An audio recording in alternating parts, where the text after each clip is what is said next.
Hello and welcome to the 108th edition of Paris Tours. And as you can see, the sky very, very heavy for the riders on today's race. Starting in Bonneval, just outside of Châteaudun, just a little bit to the south of Paris before going through Vendôme, through Amboise, and then the circumnavigation around Tours, where the race will find its very, very difficult grand finale. 6 riders getting clear very early on in the race. Probably the most important rider here, Thomas Voeckler, you can see in the green jersey there, looking for a victory. He's had a very difficult season so far, number 81, Thomas Voeckler. He crashed before the start of the Tour Down Under early on this year in January, breaking his collarbone. He crashed a little later on in the season as well, trying to find something out of his last race of the year. Well, the clouds opened and made it a very, very difficult race for everybody, but everyone was looking at the 2 big sprinters, John Degenkolb and the French national champion Arnaud Démare, for their teams to control the race. But at 56 kilometers to go, a little bit of a counter move. 2 riders tried to get themselves across, Lichtart of Team Lotto Belisol and Martin Jangeli from Team Belkin. Well, these 2 riders were halfway across the gap, but the main field was looking at a big, big gap to try and pull themselves back to the leading 6 riders.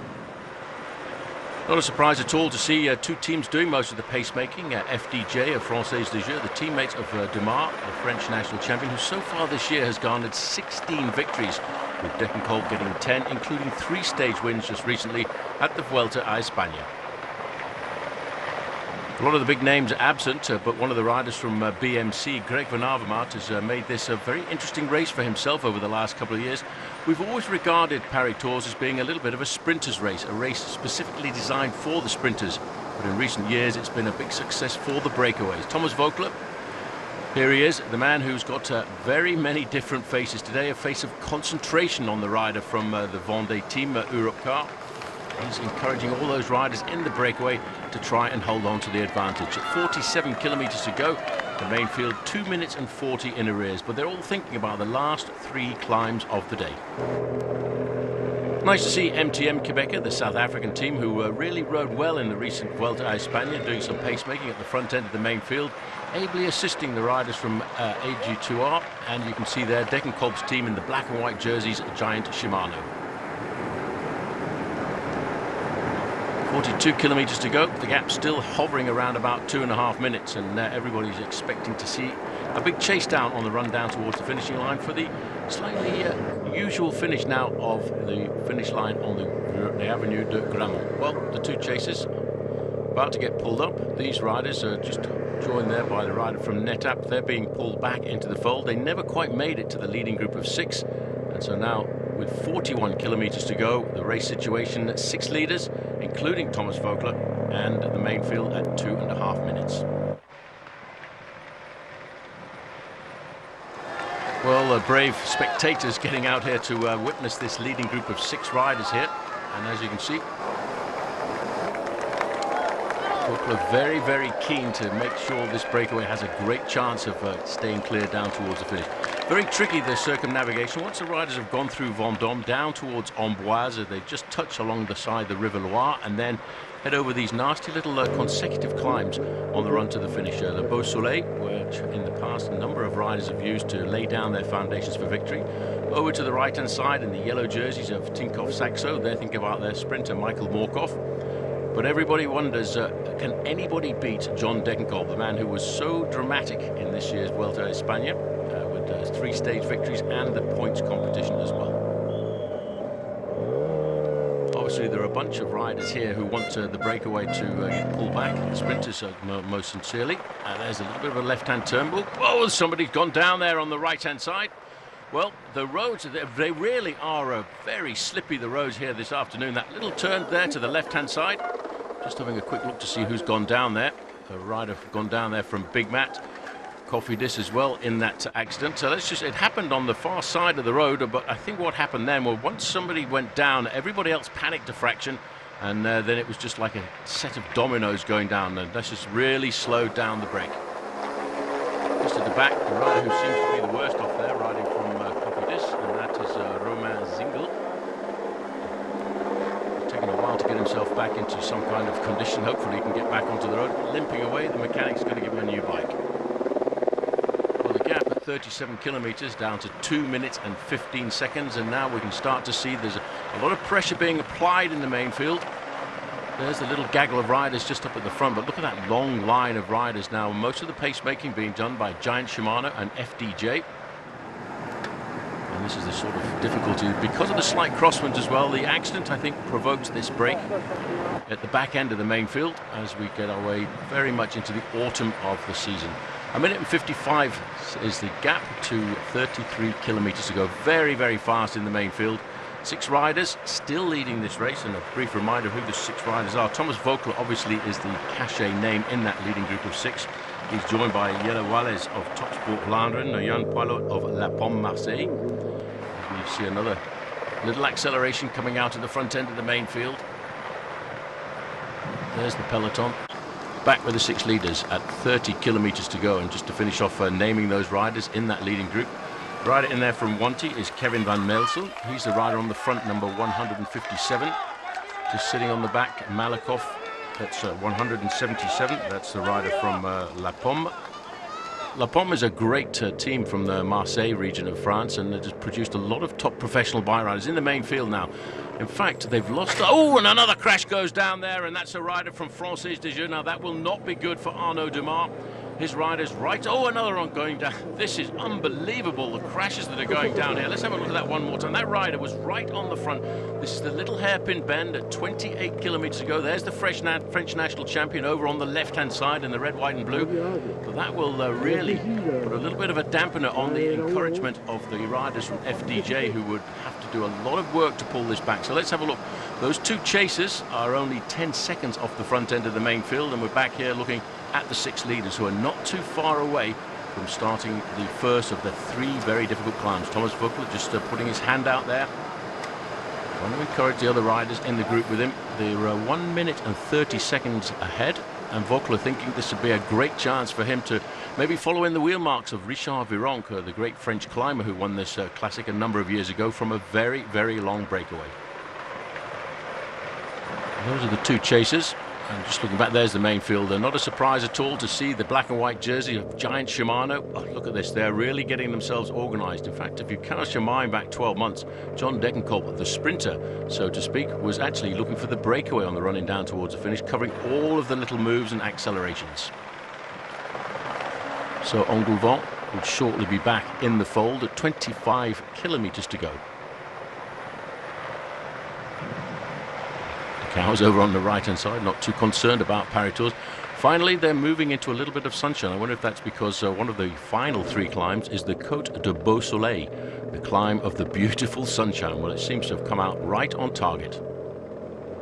FDJ on the front, 25 kilometers to go for the 6 leaders. Just to remind ourselves, Jan Poilot is the rider from La Pomme, Julien Duval of Vichy-Roubaix, Pierre Gros from Big Mat, and of course number 81, Thomas Voeckler.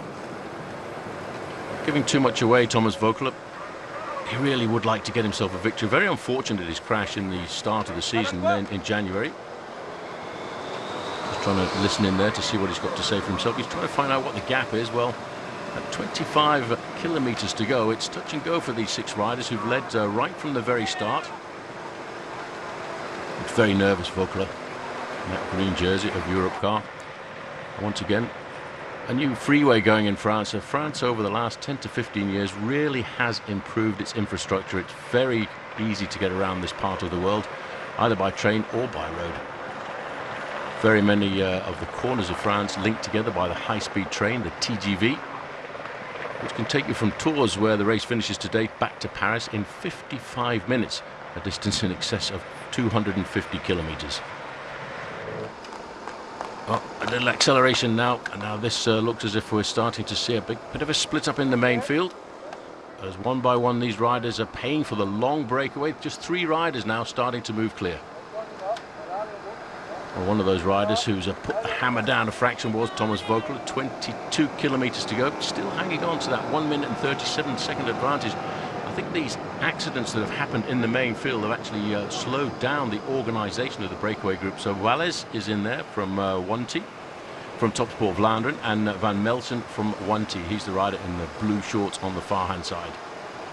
Voeckler, all kinds of grimaces this man is producing here. There you can see he's got the red, white and blue around his sleeves as well. The rider in second position, number 81.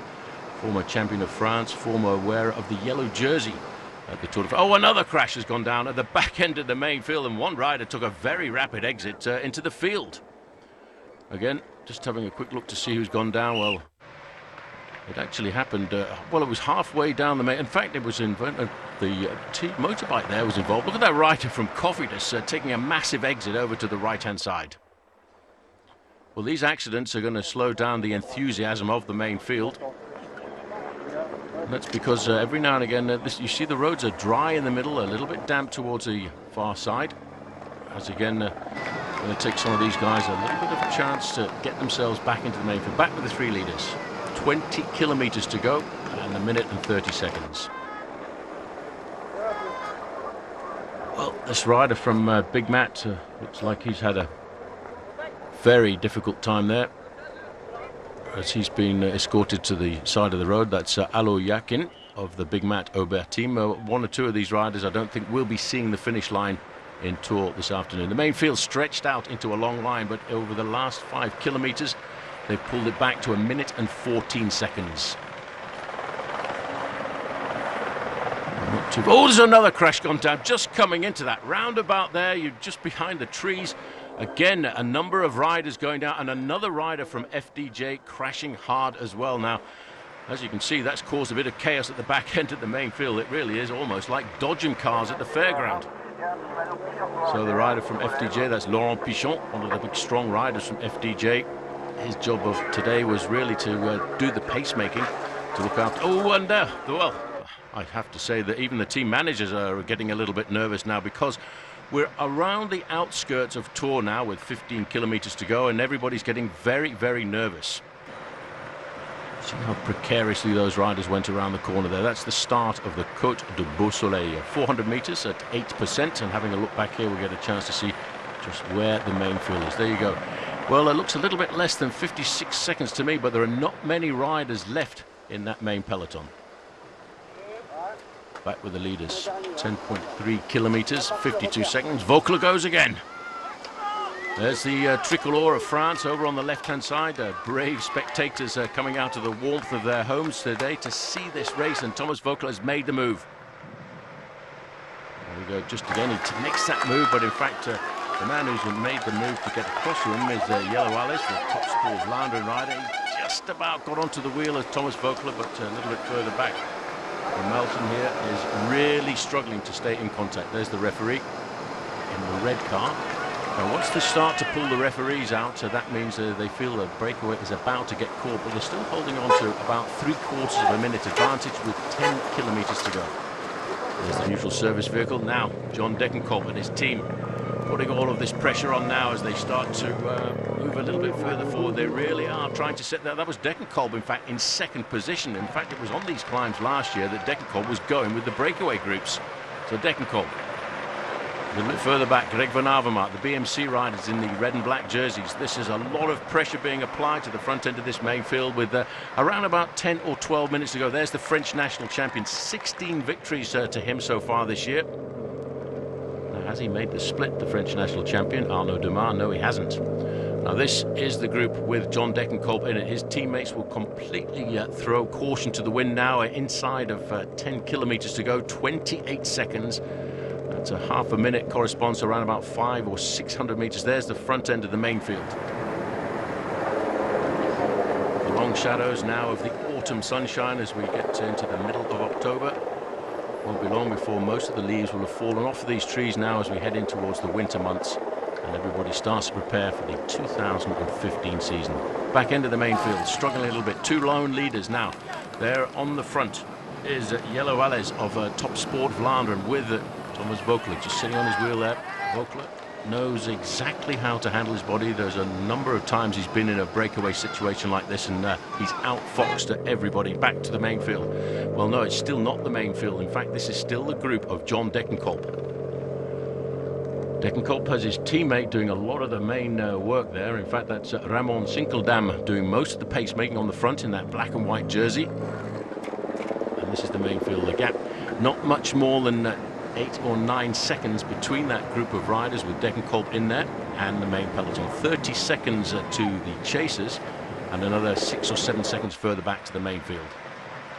There's Degenkolb in second position, asking his teammate to bury himself in a situation like this. 8 kilometers to go.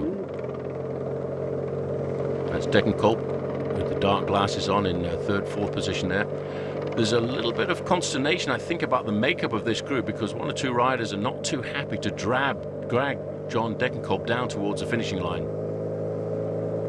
Degenkolb there in fourth position, back to the two leaders. There you can just see Thor in the distance now, 4.7 kilometers, 24 seconds, and Thomas Voeckler will not give up. It's a little bit more of a precarious running towards the finish line in the Avenue du Grand Mont these days. You've got to go through the back streets of Tours. As we get a little pull back here from the helicopter to try and see what the situation looks like. There are two chasers, and in fact it looks very much as if the breakaway group of Degenkolb has been caught, and it's his teammate who insists here, Ramon Sinkeldam. But the peloton, they're not going to drag John Degenkolb to the finish, so I think he's going to have to rethink his tactics here. The man who's had 10 victories so far this year, that's Degenkolb over on the right-hand side.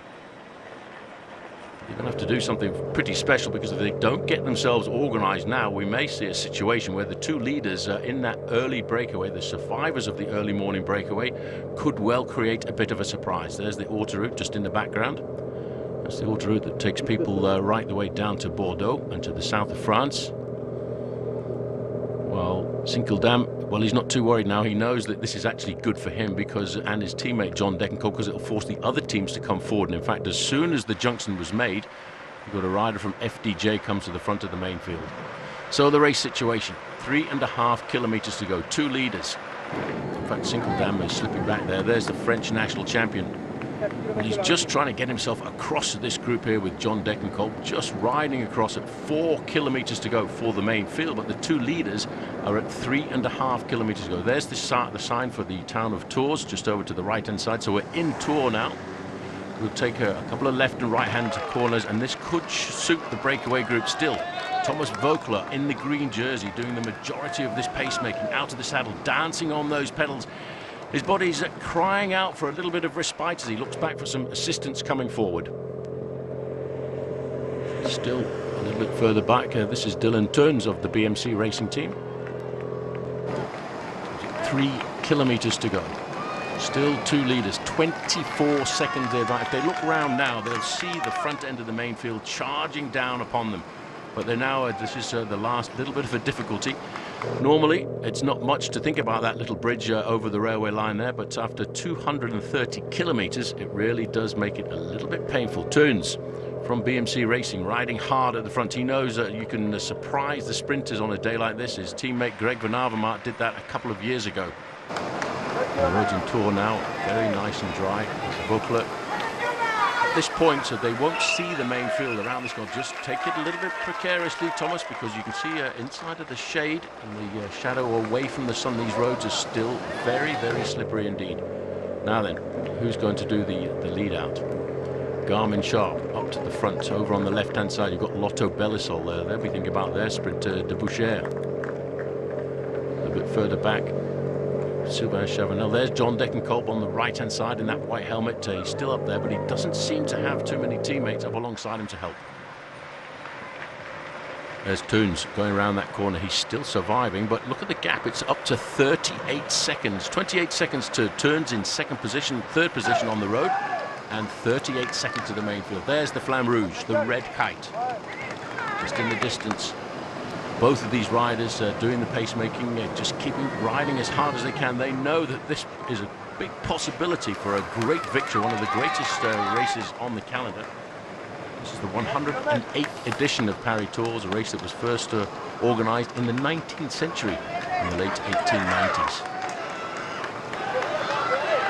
So, Voeckler. There we go, there's the Flamme Rouge. If they go under the Flamme Rouge here with a good 20 seconds advantage, they've got this one pretty much in the bag. But who's it going to go to? Is it going to go to France, or is it going to go to Belgium? 1,000 meters to go. So Teuns of BMC, he's been caught now. It's Garmin Sharp all over the front end of the main field. Not too far away, you've got John Degenkolb. Deboucher is right up there as well as they swing around the corner. They're inside now the Avenue du Grand Mont. There in the very distance is that famous finishing line. Voeckler forced to ride at the front by Wallace. Wallace in second position, the younger rider, but he's won this event in the past as an under-23 candidate, and that was back in 2010. He's forcing the Frenchman to lead out the sprint. Now, after a long breakaway like this, you're going to have to leave it very, very late for the sprint to open it up. Voeckler riding down the barriers, making sure he can keep a very close eye on the man in second position. There's the main field. They're not going to see the two leaders now. It's going to go to either France or to Belgium. Wallace in second position, forcing Thomas Voeckler to lead it out. The crowd can see this. The crowd can feel there's a possibility of a French victory here this afternoon, as Voeckler still in first position, waiting, just waiting and listening to see whether or not he can feel the wind of the rush of Wallace. Wallace still in second position. Thomas Voeckler starts his sprint at about 150 meters to go.